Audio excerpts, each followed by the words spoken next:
আপনার বাড়িতে কি তুলসী গাছ আছে? সেই গাছটি একদম বাড়ছে না, শীতের মধ্যে পুরো কুঁকড়ে যাচ্ছে? কোনো চিন্তা নেই।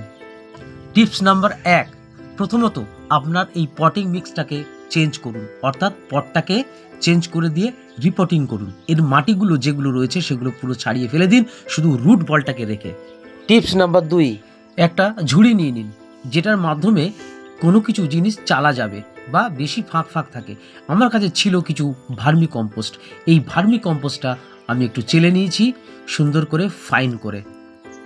তারপর গার্ডেন সয়েলের সাথে ওটাকে মিক্স আপ করলাম এবং কিছু বালি নিয়ে নিলাম, যাতে ড্রেনেজ অবস্থাটা খুব সুন্দর এবং ওয়েল হয়। টিপস নাম্বার 3, 8টা থেকে 10টা আমি ডিএপি দানা নিয়ে ওই মিক্স পটের সাথে একদম পুরো মিশিয়ে দিলাম। তারপর পটিং করে দিন, পরিমাণ মতো জল দিয়ে দিন, ব্যাস আপনার কাজ শেষ। এবার দেখবেন গাছের চেহারাটা কত সুন্দর হয়।